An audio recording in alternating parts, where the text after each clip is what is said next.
ఆదికాండం 4వ అధ్యాయంలో స్పష్టంగా ఇక్కడ దేవుని వాక్యం మాట్లాడుతున్నది. ఈరోజు జ్ఞాపకం చేసుకుందాం. 2వ వచనంలోను హేబేలు గొర్రెల కాపరి, కయ్యూను సేద్యము పరుషువాడు. కయ్యూను హేబేలు అది ఆదాము యొక్క సంతానం అండి. కయ్యూను హేబేలు ఇద్దరు కూడాను యుక్త వయసు వచ్చినప్పుడు దేవుని యొద్దకు రావటానికి వారు దేవుని చెప్పిన విధంగా వచ్చే విధంగా రావటానికి ఒక మార్గాన్ని సిద్ధం చేసుకున్నారండి. కయ్యూను ఏమో తమ సేద్యపు పంటలోంచి కొంత తీసుకుని వచ్చి దేవుని యొద్దకి అర్పణగా తీసుకువచ్చాడు. అదేవిధంగా హేబేలు ఏమో కొంత ఎందుకంటే ఆయనకు ఉన్నటువంటి మందలోంచి అదే గొర్రెల మందలోంచి ఒక శ్రేష్టమైనటువంటి గొర్రె పిల్లను తీసుకుని వచ్చి దాన్ని అర్పణ కింద ఒక బలి కింద దేవునికి అర్పించాడు. కయ్యూను అర్పణ దేవుడు స్వీకరించలేదు, హేబేలు అర్పణ దేవుడు స్వీకరించాడు. మరి ఈ అర్పణ దేవుని యొద్దకు రావటానికి ఒక అర్పణ తీసుకురావాలని మరి ఎవరు ఇక్కడ కయ్యూనికి హేబేలుకి తెలియజేశారన్నది మనం జ్ఞాపకం చేసుకోవాలి. మరి దేవుని యొద్దకు రావాలి. అంత మునుపు ఆదాము అవ్వ దేవుని యొద్ద నుంచి దూరంగా బయటికి గెంటివేయబడ్డారు. పాపము చేసి పాపానికి వచ్చే ఫలం బట్టి వారు దూరంగా వెళ్ళిపోయారండి. ఇప్పుడు వారిని మళ్ళీ దేవుని యొద్దకు తీసుకురావటానికి ఒక మార్గాన్ని దేవుడే బయలుపరిచారండి. ఏ విధంగా దేవుని యొద్దకు రావాలి, తన యొద్దకు రావాలో దేవుడిచ్చిన ఒక మార్గం ఇచ్చారండి. ఆ మార్గము ఆదాము అవ్వకి ముందుగానే తెలియజేశారు. ఆ విషయాల్ని తన పిల్లలకి వారు తెలియజేశారండి. తెలియజేసినందువల్ల వారు దేవుని యొద్దకు రావటానికి ఇక్కడ చేసిన ప్రయత్నమే ఇక్కడ వాక్యం ద్వారా రాయబడి ఉన్నది. కయ్యూను దేవుని యొద్దకు వస్తున్నాడు, అదేవిధంగా హేబేలు కూడా దేవుని యొద్దకు వస్తున్నాడు. కయ్యూను ఎంచుకున్న మార్గము తన సొంత మార్గము, హేబేలు ఎన్నుకున్న మార్గము తల్లిదండ్రుల ద్వారా దేవుని ద్వారా విన్న ఆ మాటకి విలువనిచ్చి విశ్వసించి నమ్మి దేవుని యొద్ద తనకు ఉన్నది ఏమిటో తెలుసుకుని, ఎందుకంటే దేవునికి తనకి మధ్యన పాపం అనేది ఉన్నది కాబట్టి ఆ పాపం వల్ల సమాధానం పోగొట్టుకున్నానని తెలుసుకుని ఆ పాపానికి పరిహారం కింద దేవుడు చెప్పిన విధంగా దేవుడు ఏమి తీసుకురమ్మన్నాడో దానిని గ్రహించుకుని ఆ ఒక బలి కింద తన మందలోంచి శ్రేష్టమైనటువంటి గొర్రె పిల్లను తీసుకుని వచ్చి దేవునికి అర్పణ కింద అర్పించాడండి. కానీ కయ్యూను అక్కడ తల్లిదండ్రుల ద్వారా ఎన్నో దాన్ని బట్టి విశ్వసించక, దేవుని చెప్పిన మాటని గ్రహించక, విశ్వాసం లేకుండా, అంటే దేవుని మీద విశ్వాసం లేకుండా, ఆ మాటకు విలువనివ్వకుండా తన సొంత ప్రయత్నాల వల్లని ఆయన దేవుని యొద్దకు రావడానికి ప్రయత్నం చేశాడండి. సామెతల్లో చూస్తే మరి స్పష్టంగా కనపడుతుంది. ఇక్కడ సామెతలు 14:12లోను 14వ అధ్యాయంలో 12వ వచనం చూస్తే మనకు కనపడుతుంది.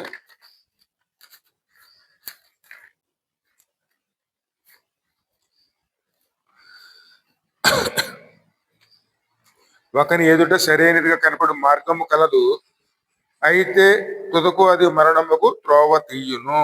ఒకని ఎదుట సరైనదిగా కనపడు మార్గము కలదు, అయితే తుదకు అది మరణమునకు త్రోవ తీయును. సరైన మార్గం అనుకుంటాం మనం నచ్చిన మార్గాన్ని నచ్చిన మార్గంలో వెళ్తామండి. మనకు నచ్చిన మార్గం కాదండి, దేవుడు చెప్పిన మార్గంలో మనం వెళ్ళేవారు ఉండాలి. ఎందుకంటే మనలో ఉన్న పాపంతో మనం దేవుని సన్నిధికి చేరలేము, మనం దేవుని సన్నిధికి అర్పణలో తీసుకురాలేమండి. అర్పణ ఇవ్వాలంటే పరిశుద్ధమైనటువంటి స్థితిలోనే దేవునికి అర్పణలు అర్పించేవారు ఉండాలి. పరిశుద్ధమైన బలి దేవునికి అర్పించాలండి. పాపానికి పరిహారము, ఎందుకంటే దేవునికే మనకు మధ్య ఉన్నటువంటి పాపం అనేటువంటి సమాధులైన పరిస్థితికి నుంచి మనం సమాధాన పరచబడాలంటే ఖచ్చితంగా మనకి ఒక బలి కావాలని చెప్పి దేవుడే బయలుపరిచారండి. అది అర్పణ, బలి అర్పణ తీసుకురమ్మన్నారు. కానీ కయ్యూనేమో బలి అర్పణని నమ్మకం ఉంచక తానే ఒక అర్పణ తన పొలంలోంచి పంటలోంచి తీసుకుని వచ్చి దేవుని యొద్ద సమాధానం వెతకడానికి ప్రయత్నం చేశాడు. అదేవిధంగా హేబేలేమో దేవుని యొక్క మాటకి విలువనిచ్చి దేవుని మాట ద్వారా నమ్మి విశ్వసించి ఆ నమ్మకం ద్వారా తల్లిదండ్రుల ద్వారా అయినటువంటి దేవుడు చెప్పిన మార్గంలో విశ్వాసం ఉంచి నమ్మకం ఉంచి ఆ మాటకు విలువనిచ్చి దేవుడు చెప్పిన విధంగా తన మందలోంచి తన పాపానికి పరిహారంగా ఒక బలి కింద శ్రేష్టమైనటువంటి గొర్రె పిల్లని తీసుకుని వచ్చి దాన్ని బలిగా అర్పించాడండి. ఇక్కడ విశ్వాసం వలన హేబేలు యొక్క విశ్వాసం వలన అది శ్రేష్టమైన బలి కింద దేవుడు అంగీకరించారు. ఈ రోజుల్లో కూడా మనం చేస్తున్న పని ఏమిటంటే కానుకల ద్వారాను లేకపోతే వేరే వేరే ప్రయత్నాల ద్వారాను పాప క్షమాపణ వస్తుంది, దేవుని సమాధాన పరచవచ్చు అని మనం భ్రమించి ఆ విధమైన మార్గంలోనే వెళుతూ ఉంటామండి. కానీ ఆ విధమైన మార్గంలో మనకి సమాధానం ఎంతవరకు రాదు. పాప క్షమాపణ అనేది ఎప్పుడు వస్తుంది మనకి? దేవుని చెప్పిన విధంగా దేవుని సమీపించి మన పాపముల కోసం ఒక నిర్దోషమైనటువంటి ఒక బలి కింద ఒకరు అక్కడ రక్తము చిందిస్తేనే కానీ మనకి పాప పరిహార బలి అనేది రాదండి. పాపానికి పరిహారం బలి రక్తము.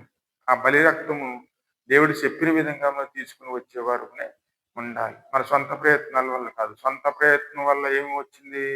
ఇక్కడ కయ్యూని అనుకున్నాడు తన పంటల్లోంచి శ్రేష్టమైనవి తీసుకుని వచ్చి అర్పణగా ఇస్తే దేవుని యొద్ద సమాధానం దొరుకుతుంది అని. కానీ ఆ సమాధానం దేవుని యొద్ద దొరకాలంటే దేవుడు చెప్పిన మార్గంలోనే రావాలి తప్ప మనకి ఇష్టమైన మార్గంలో కాదండి. మనకి ఇష్టమైన మార్గం బాగుంది అనుకుంటాం, మేలు చేస్తుంది అనుకుంటాం, కానీ అది మనకు తెలియకుండానే మరణంలో తీసుకెళ్ళిపోతుందండి. అందుకే ఆయన కోపం వచ్చింది.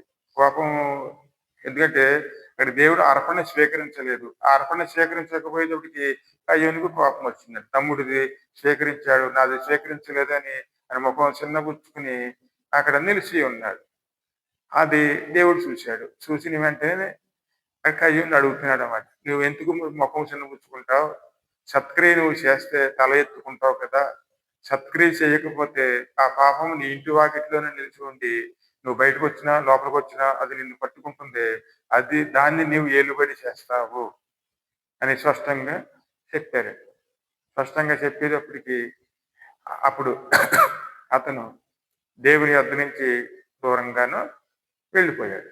కానీ ఇక్కడ కయ్యూని అక్కడ చేసినటువంటి మరొక తప్పిదం ఏమిటంటే దేవుని చెప్పిన దానిని గ్రహించుకోకుండా, దేవుని చెప్పిన మాటకి విలువనివ్వకుండా, తను సరి చేసుకోకుండా అక్కడ మళ్ళీ కోపగించుకుని అక్కడ దేవుని చెప్పింది కాకుండా కోపగించుకుని దేవుని మాటను త్రోసివేసి దేవుని సన్నిధానంతో దూరంగా వెళ్ళిపోయాడు. ఆ స్థితి ఎప్పుడు చాలా ప్రమాదకరమైంది. దేవుని మన సమీపంగా ఉండాలి, దేవుని సన్నిధానంలో ఉండాలి, దేవుని ద్వారా జీవించే వారిని ఉండాలి. కానీ దేవుని వాక్యం మనం హెచ్చరించిందని చెప్పి దేవుని సన్నిధానాన్ని విడిచిపెట్టేస్తే కనుక మనం పాపంలోనే ఉండి పాపంలోనే జీవిస్తూ పాపం ద్వారాను ఫలితాలు అనుభవిస్తూ శాపగ్రస్తుల కింద మనం కడకే జీవితాన్ని సాధించవలసిన పరిస్థితి వస్తుందండి. అదిగే ఇక్కడ కయ్యూన్లో ఉన్న పాపం నిలిచిపోయిందండి. ఆ పాపం ఆయన్నే పట్టుకుంది. ఇప్పుడు దేవుని యొద్ద నుంచి బయటకు వెళ్ళిపోయిన తర్వాత ఈ విషయం కయ్యూను హేబేలుతో మాట్లాడి ఆయన ఒంటరిగా ఉన్నటువంటి పొలంలో పనిచేసుకుంటున్న ఒంటరిగా ఉన్నటువంటి హేబేలు మీద కయ్యూను దాడి చేసి పెద్ద బండరాయితోను మోది దాడి చేసి చంపివేసాడు. చూడండి పాపం ఏ విధంగా అతన్ని మీద ఏలుబడి చేసిందో. ఆ పాపం వల్ల తన సొంత సహోదరుడిని తన చేతులతో తానే చంపుకునే పరిస్థితి వచ్చిందండి. పాపం తన ఇంటిలోనే అక్కడ ఏలుబడి చేసింది. పాపం వల్ల వచ్చే జీతము ఒక మరణం. ఆ మరణము తన సొంత తమ్ముడి మరణమే తన చేతులతోనే చంపుకునే పరిస్థితి వచ్చిందండి. పాపంలో ఉన్నామనుకోండి, పాపం వల్ల ద్వేషాలు వస్తాయి, కోపం వస్తుంది, అసూయలు వస్తాయి, మస్త్రాలు వస్తాయి, రకరకాల వచ్చి సాధారణ క్రియలు మనలో జరిగించే విధంగా క్రియలు చేస్తూ ఉంటాడు. కానీ మన అందులో ఉండకుండా ఉండాలంటే దేవుడు చెప్పిన బలి, ఆ బలిలో నిలిచి ఉండి పాపం పరిహారం కోసం మనం మొట్టమొదటి దేవుడిని ఆశ్రయించేవారని ఉండాలి. మరి దేవుడు తెమ్మన్న బలి ఏమిటి?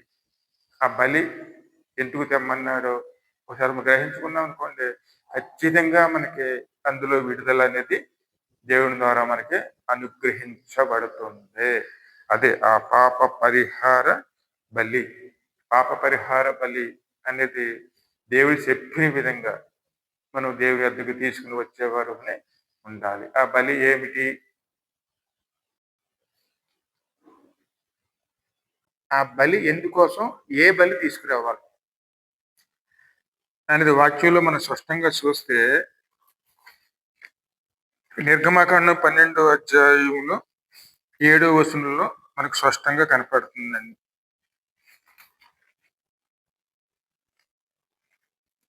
ఈ నెల 14వ దినమున మీరు దాని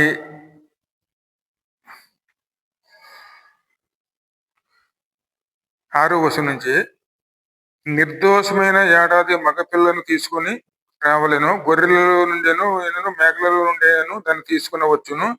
ఈ నెల 14వ దినం వరకు మీరు దానిని ఉంచుకొనవలెను. తరువాత ఇశ్రాయేలు సమాజం వారందరూ తమ తమ కూటములలో సాయంకాలమును దాన్ని చంపి దాని రక్తము కొంచెము తీసి తాము దాని తిను ఇండ్లు ద్వారబంధము 2 నిలువు కమ్మిలకు పై కమ్మికి మీద చల్లి ఆ రాత్రియే వారు అగ్ని చేత కాల్చబడిన ఆ మాంసమును పొంగని రొట్టెలను తినవలెను, చేదు కూరలతో కూడా దాన్ని తినవలెను. ఎందుకంటే ఇక్కడ కళంకము లేని, లోపము లేని ఒక గొర్రె పిల్లనైనా మేక పిల్లనైనా సరే మనం సిద్ధం చేసుకుని సమాజంగా కూడుకుని, ఎక్కడైతే సమాజం కూడి ఉన్నామో ఆ ఇంటిలోను 2 గుమ్మానికి ఉన్నటువంటి 2 కమ్మిలకిని, నిలువు కమ్మిలకిని, అదేవిధంగా పై కమ్మికిని ఆ గొర్రె పిల్ల యొక్క రక్తాన్ని వ్రాసి అక్కడ దాన్ని ఆ రాత్రి అగ్నితో కాల్చి తిని, దాన్ని అందరూ కూడా తిని దాన్ని పూర్తి చేసేవారునే ఉండాలి ఆ రాత్రి కాలంలో. అది చేదు కూరలు అంటే మనకున్న ఇరుకులు, ఇబ్బందులు, సమస్యలతోనే మనం దాన్ని పూర్తి చేసుకునేవారునే ఉండాలి. అది దేవుడు మన కోసం సిద్ధపరిచిన మార్గం. ఆ మార్గాన్ని ఆయన ఎంచుకున్నాడు కాబట్టి ఇక్కడ కయ్యూను తీసుకొచ్చింది శ్రేష్టమైనది కాకపోయినందువల్ల అక్కడ కయ్యూనిది పక్కన పెట్టాడు. ఏబేలు శ్రేష్టమైనది దేవుడు చెప్పింది ఆలోచన గ్రహించుకుని దేవుని మాట విలువనిచ్చి అక్కడ ఒక గొర్రె పిల్లనే ఇక్కడ ఆ గొర్రె పిల్ల ఎవరు? ఇక్కడ దేవుడు చూపించిన గొర్రె పిల్ల ఎవరు? కళంకం లేని గొర్రె పిల్ల ఎవరు? యోహాను సువార్త 1వ అధ్యాయం 29వ వచనంలో ఉంటుందండి. ఇదిగో లోక పాపములను మోసుకుని పోయే దేవుని గొర్రె పిల్ల, దేవుని గొర్రె పిల్ల అని స్పష్టంగా దేవుని వాక్యంలోనే మనకి ఇక్కడ స్పష్టంగా కనపడుతుందండి. మరి ఆ గొర్రె పిల్ల అనేది ఎవరు అంటే ఇక్కడ యేసయ్యనండి. ఇక్కడ లోక పాపములను మోసుకుని పోయే దేవుని గొర్రె పిల్ల కింద దేవుడే మనకి ఇచ్చినటువంటి ఒక బలి యాగపు ఒక గొర్రె పిల్ల కింద తన కుమారుణ్ణి మనకు దేవుడు అనుగ్రహించారు. అందుకే దేవుడు లోకాన్ని ఎంతగానో ప్రేమించి తన అద్వితీయ కుమారుని మనకి అనుగ్రహించారండి. పాపం నుంచి రక్షించడానికి తానే ఒక నిర్ణయానికి వచ్చి ఆయనే తన కుమారుణ్ణి ఒక బలి యాగ పశువు కింద ఆయన మనకు అనుగ్రహించబడ్డారు. ఇప్పుడు ఎందుకంటే పాపమైతే మనం చేయగలం, కానీ ఆ పాపానికి పరిహారం అనేది ఈ భూలోకంలో ఎవరి వల్ల కూడా సాధ్యం కాదండి. పాపాని పరిహారము నిర్దోషమైనటువంటి రక్తం కావాలి. నిర్దోషమైన రక్తం ఎక్కడి నుంచి వస్తుంది? ఈ లోకంలో ఎక్కడ నిర్దోషమైనది ఏది లేదండి. దేవుని వ్యతిరేకమైన క్రియల ద్వారా పాపంలోనే పడి ఉంది కాబట్టి, పాపం ద్వారా వచ్చింది కాబట్టి ఏ రక్తము కూడా పాప పరిహారం కింద ఇక్కడ పనికిరాదు. కాబట్టి ఇప్పుడు దేవుడే తానే నిర్ణయించి ఒక గొర్రె పిల్లను తానే సిద్ధం చేశారండి. ఆ గొర్రె పిల్లను మనం మన పక్షంలో దేవుడికి అర్పించుకునే వారునే ఉండాలి. ఇక్కడ రోమీల్లో స్పష్టంగా ఉంటాం చూడండి, 5:10.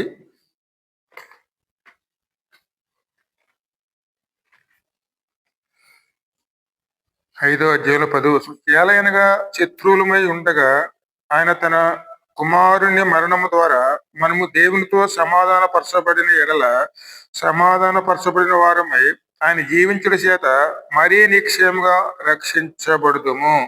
ఎందుకంటే దేవునికి మన శత్రువులమే ఉన్నాం, దేవుని మనం త్రోసివేసిన వారమే, దేవునికి దూరంగా అయిపోయిన వారమే, దేవుని చిత్తాన్ని మనం పక్కన పెట్టేసిన వారమే. ఆయనని అవమానపరిచిన వారమే. అందువల్ల మనం పాపాన్ని కూడగట్టుకున్నామండి. కానీ మనం ఇంకా పాపంలోనే నిండి ఉండగా మనల్ని రక్షించుకోవాలని చెప్పి తానే అందుకు ఒక మార్గాన్ని సిద్ధం చేసి ఆ మార్గముగా తన కుమారునినే మనకు అనుగ్రహించారండి. లోక పాపాలు మోసుకున్న దేవుని గొర్రె పిల్ల కింద ఆ కుమారుడే ఆ బలికి యోగ్యమైనటువంటి బలి పశువు కింద గొర్రె పిల్ల కింద ఆయనను మనకు అనుగ్రహించారు. స్పష్టంగా కనపడుతుంది చూడండి.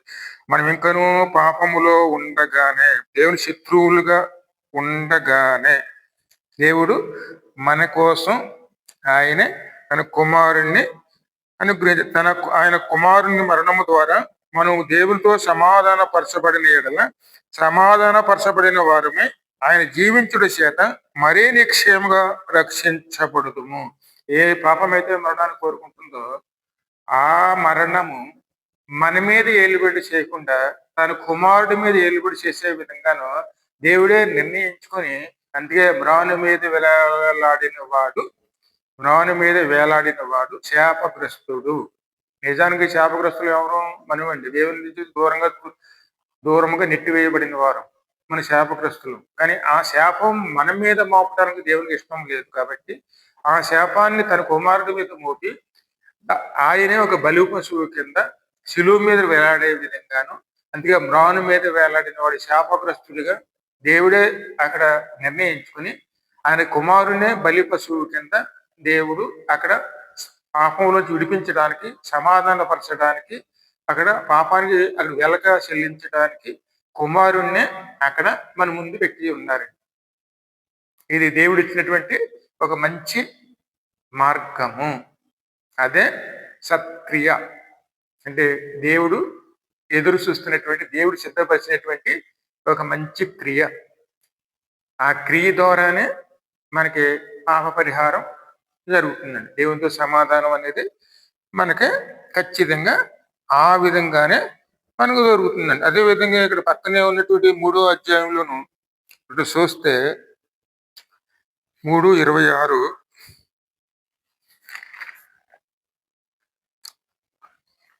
క్రీస్తు యేసు రక్తమంతలి విశ్వాసం ద్వారా ఆయనను కరుణాధారముగా బయలుపరిచెను. దేవుడు ఇప్పటి కాలమందు తన నీతిని కనబరుచు నిమిత్తము తన నీతిమంతులకు యేసునందు విశ్వాసము గలవానిని నీతిమంతునిగా తీర్చువాడునై ఉండుటకు ఆయన అలాగూ చేశాను. ఎందుకంటే దేవుడు మనల్ని ఆ చేతులతో సృష్టించిన వాడు. దేవుని యొద్ద మనం అన్ని పొందుకోవలసిన వారు. ఆ విషయాన్ని మనం గమనించుకోవాలండి. అన్ని దేవుని యొద్ద నుంచి పొందుకుంటున్నాం.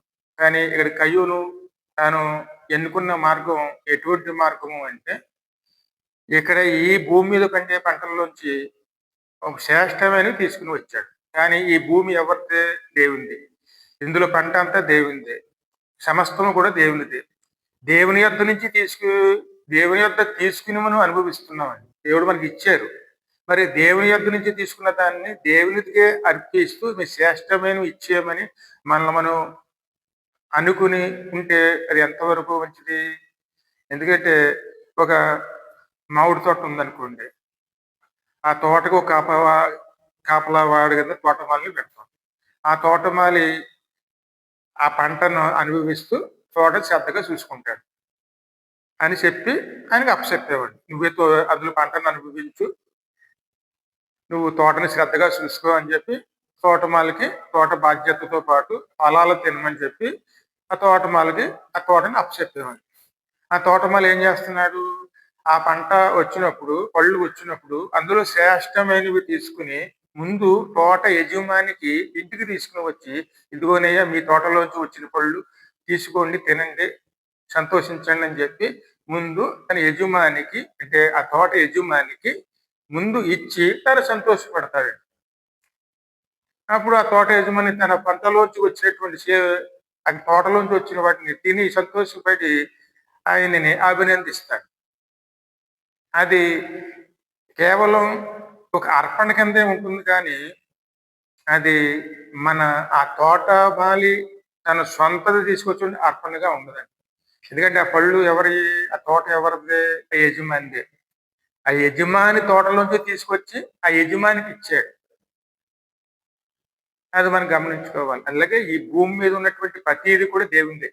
దేవుని దాంట్లోంచి తీసుకొని వచ్చి దేవుని యొక్క సమాధానం వెతుక్కోవాలనుకుంటే అది మన చిత్తానుసారంగా అది మనకు సమాధానాన్ని తీసుకురాదండి.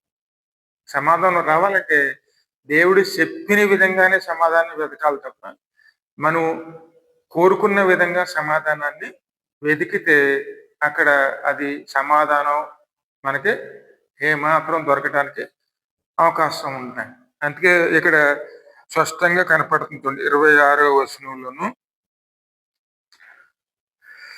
క్రీస్తు యేసు రక్తమందలి విశ్వాసం ద్వారా ఆయన కరుణాధారముగా బయలుపరచను. దేవుడు ఇప్పటి కాలములోనూ తన నీతిని కనపరచు నిమిత్తము ఆయన నీతిమంతుడకు యేసునందు విశ్వాసము గలవాని నీతిమంతునిగా తీర్చువాడుటనై ఉండుటకు ఆయన అలాగ చేసింది. కాబట్టి అతిశయ కారణం ఎక్కడ? అది కొట్టివేయబడను. ఎట్టి న్యాయం బట్టి అది కొట్టివేయబడను? క్రియా న్యాయమును బట్టి కాదు, విశ్వాస న్యాయమును బట్టియే. హేబేలులో ఉన్న విశ్వాసం, పాప పరిహారం దేవుని యొక్క దొరుకుతుందని నమ్మాడు. కయ్యూనులో ఉన్న విశ్వాసం, తన అర్పణల ద్వారా సమాధానం వస్తుందని నమ్మాడు. ఇందులో ఏది శ్రేష్టమైంది? కయ్యూను ఎన్నుకున్నది శ్రేష్టమైంది కాదండి, ఇది లోకానుసారమైంది. ఈ రోజుల్లో కూడా మరి అనేక మంది దేవుని సన్నిధానానికి వస్తున్నారంటే కానుకల ద్వారానే సమాధానం వస్తుందని ఆలోచిస్తున్నారు, కానీ అక్కడ పాప పరిహార బలి ద్వారా సమాధానం వస్తుందని గుర్తించుకోలేకపోతున్నారు. కేవలం పండగ క్రైస్తవులాగా అప్పుడు రోజు ఇప్పుడు రోజు వచ్చి దేవుని యొక్క సమాధానాన్ని వెతుక్కునే వారి కింద ఉంటున్నారు, కానీ నిజంగా పాప పరిహారం కోసం ఆలోచిస్తూ నాకు పాపులమై ఉన్నామని గుర్తించుకుని అది దేవుని యొద్ద పరిష్కరించుకోవడం కోసం దేవుడు సిద్ధపరిచిన మార్గంలో నడవటం కోసం ప్రయాసపడిన వారు వేళ్లలో మనం లెక్కట్టొచ్చండి. అది ఈ రోజు మనం జ్ఞాపకం చేసుకోవాలి. నిజంగా మనకి దేవుడు కృప ద్వారానే మనకి ఈరోజు పాప పరిహారం దొరుకుతుంది. ఎందుకంటే పాప పరిహారం లేకుండా దేవునికి అర్పణలు తీసుకురావటం అనేది అసాధ్యమని. ఎందుకంటే మనం ఈ చేతులతో క్రియలు చేస్తాం. ఈ క్రియలు అంటే ఈ చేతులు చేసిన క్రియలు అంటే మన చేతుల నుండి రక్తం అంటుకుందని చెప్పి ఇక్కడ యెషయా గ్రంథంలో స్పష్టంగా ఉంటుందండి. మరి ఈ రక్తంతో నిండిపోయిన చేతులతోనే మన అర్పణలు తీసుకుని వచ్చి, చేతులు కడుక్కోకుండా అర్పణలు తీసుకువచ్చి దేవునికి అర్పిస్తే ఆ అర్పణలో దేవుడు ఎలా లక్ష్య పెడతాడు? ముందు చేతులు శుభ్రం చేసుకుని అప్పుడు అర్పణలు తీసుకురావాలి.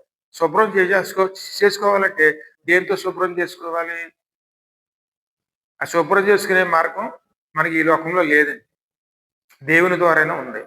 అదే దేవుని ద్వారా తన కుమారుడు రక్తము ద్వారానే మన చేతులు కడుక్కునేవారునే, మన క్రియలు కడుక్కునేవారునే, మన హృదయాన్ని శుద్ధి చేసుకునేవారునే మనం ఉండాలి. అదే దేవుడు ఇచ్చినటువంటి ఒక మార్గం. అది దేవుని కృప ద్వారానే వచ్చింది, కానీ మన క్రియారూపంలో రాలేదండి.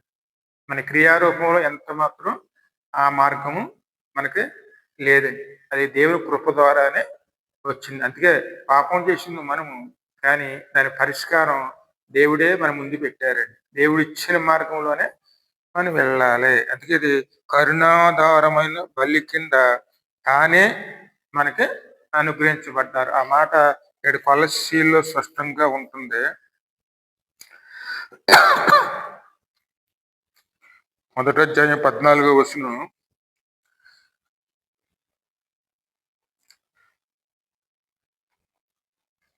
కొలస్సీలు మొదటి 13-14 చూద్దాం. 13 నుంచి, ఆయన మనలను అంధకార సంబంధమైన అధికారం నుండి విడుదల చేసి తాను ప్రేమించిన తన కుమారుని యొక్క రాజ్య నివాసులుగా చేసెను.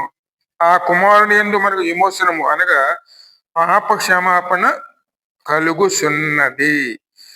ఆయన అదృశ్య దేవుని స్వరూపి అయి సర్వ సృష్టికి ఆది సంభూతుడనే ఉన్నారు. ఇప్పుడు దేవుడు తానే నిర్ణయించుకుని మనం చేసిన పాపానికి పరిహారం కింద తానే కుమారునిగా వచ్చి, ఎందుకంటే స్పష్టంగా కనపడటం చూడండి, అంధకార సంబంధమైన అధికారంలో నుండి, అంటే పాపము సాతాను యొక్క బలం, ఆ బలమే వాడికి అధికారం.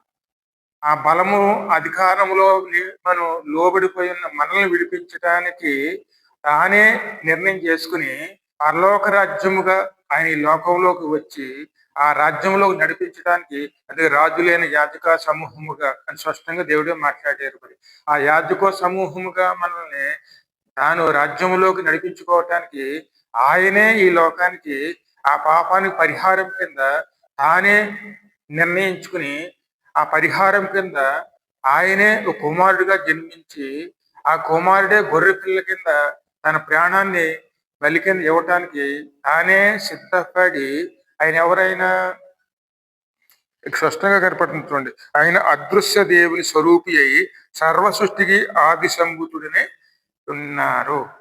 మరి యేసయ్య ఎవరు? దేవుని యొక్క అదృశ్య స్వరూపి అంటే యేసయ్యే దేవుడు, యేసయ్యే యెహోవా, యేసయ్యే పరిశుద్ధాత్మ.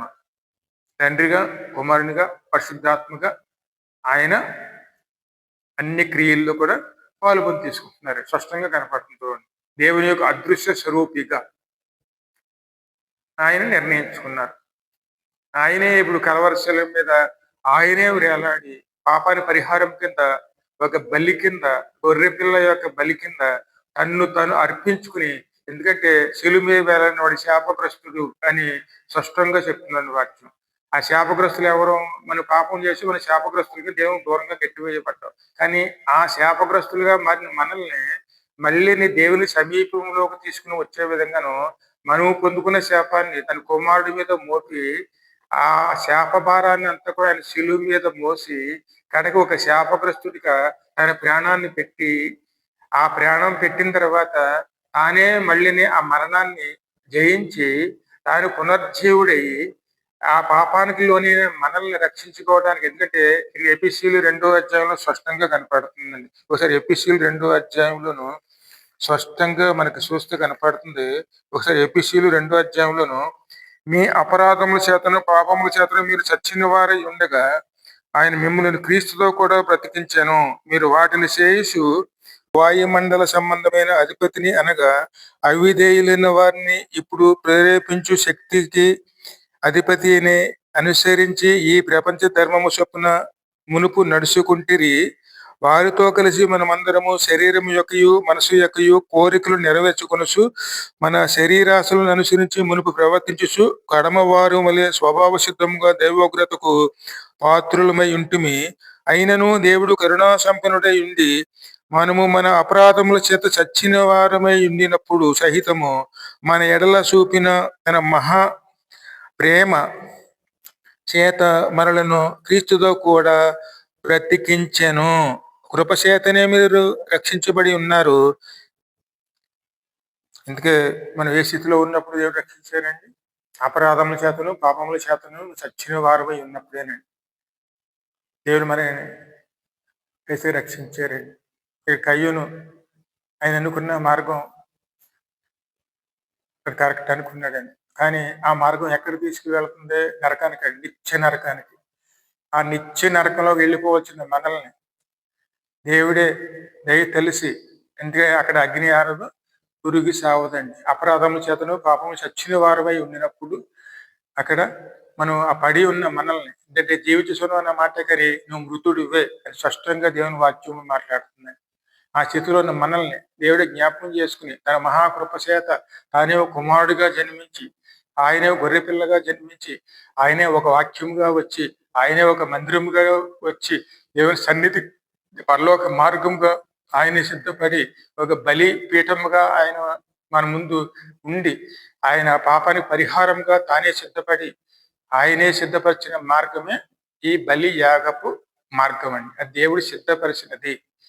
ఆయనే బలి పశువు కింద మన కోసం సిద్ధపడ్డారండి. అందుకే శిలువ మీద వేలని వాడు శాపగ్రస్తుడిగా అక్కడ ఆయనే నిలిచి ఉన్నారండి. శిలువ మీద వేలాడిన వాడు శాపగ్రస్తుడు. పాపం చేసింది మనం, అపరాధం చేసింది మనం, దోషములు చేసింది మనం, ఆయన మాట తోసివేసింది మనం, మన ఇష్టానుసారంగా జీవించింది మనం, సాతానుకు లోబడింది మనం, సాతాను ద్వారాను బాధలు పడుతున్నది మనం. అవన్నీ కూడా దేవుడు జాలితోను ఆయన ప్రేమ చేత ఎందుకంటే ప్రేమ అపరాధములు పాపములు కప్పివేస్తుందండి.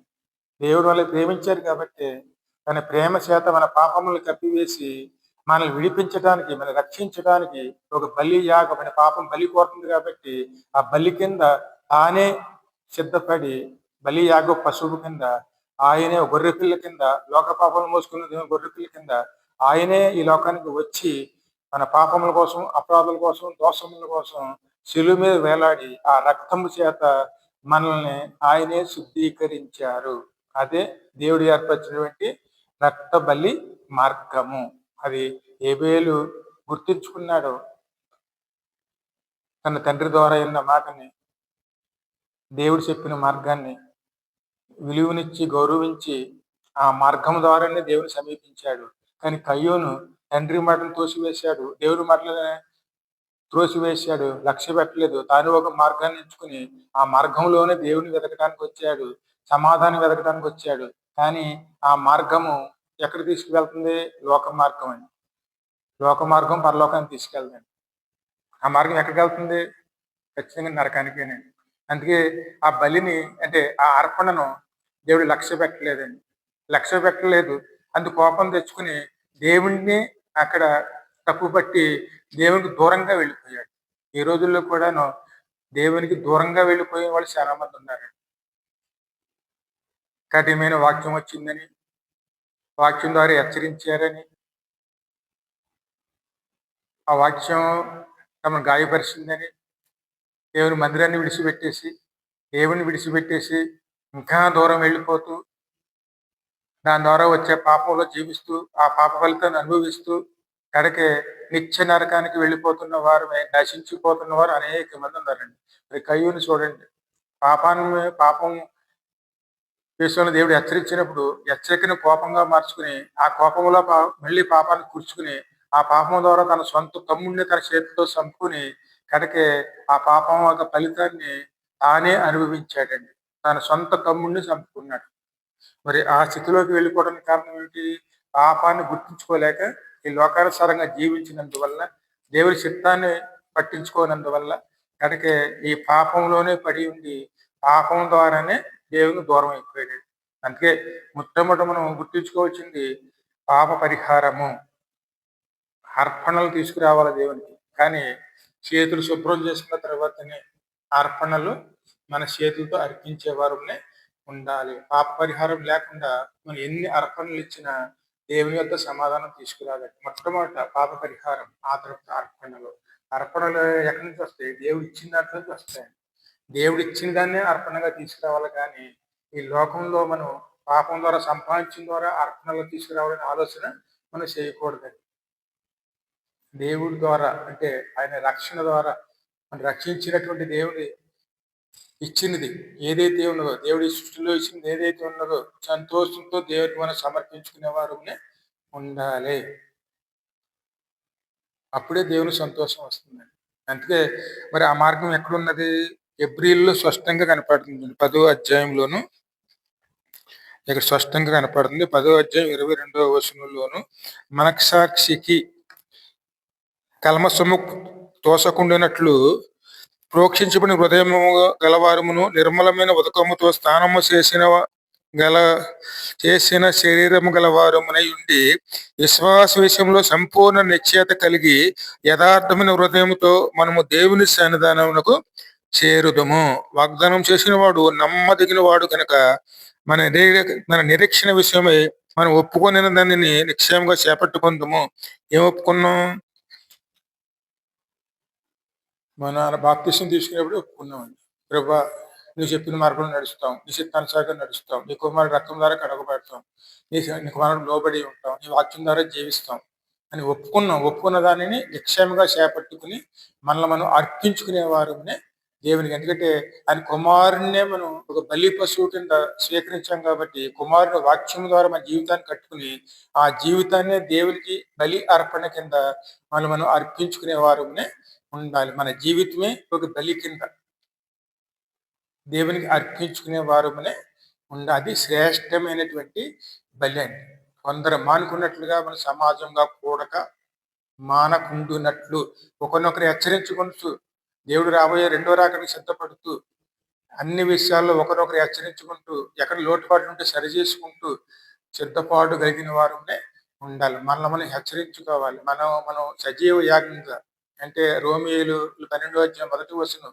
ఎందుకంటే మన సజీవ యాగంగా మన శరీరములను దేవునికి మనం అర్పించుకునే వారమునే ఉండాలి. నిర్మలమైన హృదయం గల వారమునై ఆయన కుమారునికి లోబడే వారమునే ఉండాలి. అది దేవునికి ఇష్టమైనటువంటి బలి పశువు. ఒక బలి అండి. బలి పశువు గాని ప్రభువే వచ్చారు. కరుణాధారమైన బలి. ఆ బలిలో మనం మునిగి మనం శుద్ధి చేసుకునే వారమే ఉండాలి. వాక్యంలో ఉదక స్నానం చేయాలి. హృదయ శుద్ధి గల వారు ధన్యులు. వారు దేవునిని చూసేతారు. హృదయ శుద్ధి దేవుని వాక్యం ద్వారా